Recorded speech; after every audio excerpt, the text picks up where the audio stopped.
It's hard to believe it's been almost a year since I've started actively uploading videos on this channel, so to mark the occasion, I figured it would be an excellent opportunity to take a look back at something I covered in one of my earlier videos. Now, if you recall, one of my very first videos was about a game called Cyber Troopers Virtual On for the Sega Saturn. This also happened to be my very first episode of Mecha Mondays. Anyways, Virtual On was originally an arcade game where you and a second player would go head-to-head using Mecha. Even more interesting were the controls, which consisted of 2 joysticks and 4 buttons, also known as the twin stick.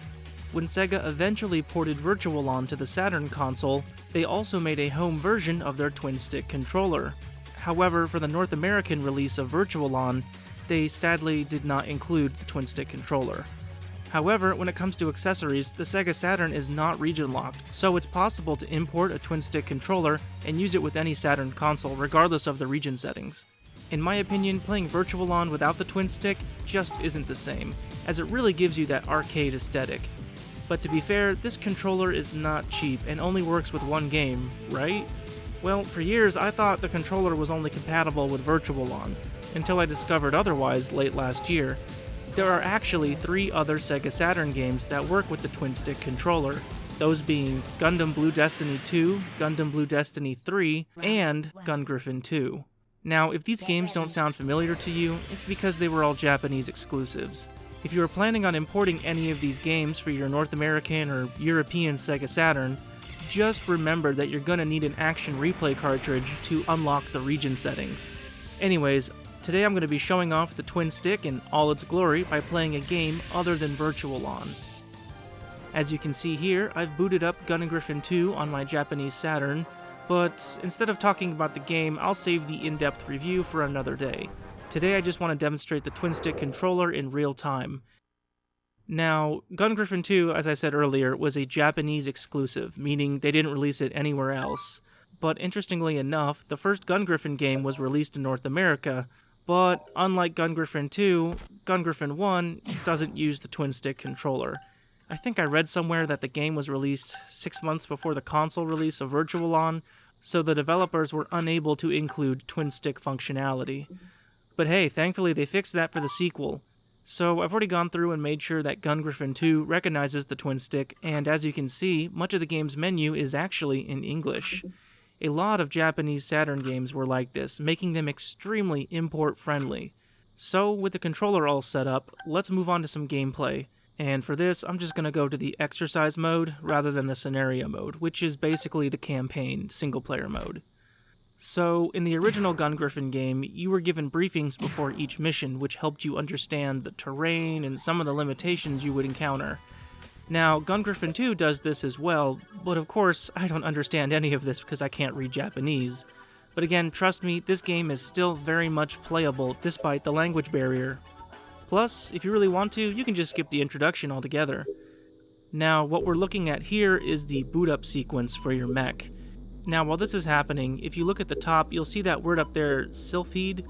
That's actually a reference to the developer's previous game which they made for the Sega CD. It's a neat little space shooter, but that's about it. Alright, let's see how this twin stick really works. So we've got this cool looking VR simulation level with a handful of enemies we have to take out in under 10 minutes. Nothing crazy. The left stick is dedicated to movement, so pressing it forwards or backwards will move your mech, but actually you don't have to hold it in position. Just tap it once in either direction to initiate movement, or tap it twice to do a quick dash. Meanwhile, the right stick is for aiming your weapons. Now, admittedly, the weapon controls, in my opinion, are a little too responsive, but it's still a very satisfying experience with the twin stick. So pressing the top button will actually change out your weapon type, while the front trigger appropriately fires your weapon.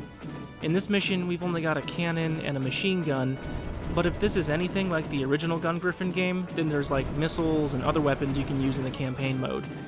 Oh, and I forgot to mention, that top left button activates a hover jump. It's just really fun to play with the twin stick controller. Now, I read somewhere that Gun Griffin 2 actually has a multiplayer mode, but more interesting, it's compatible with this cable called the Tizen cable, I can't pronounce it. And what you would do with that cable is you would use it to system link 2 Sega Saturns. So that means you could have 2 players on 2 separate Saturns on 2 separate televisions using the twin-stick controller playing Gun Griffin. And I actually wonder if you could use that with Virtual On. It'd kind of be like playing in the arcade. It's really cool to think you could do something like that in the late 90s.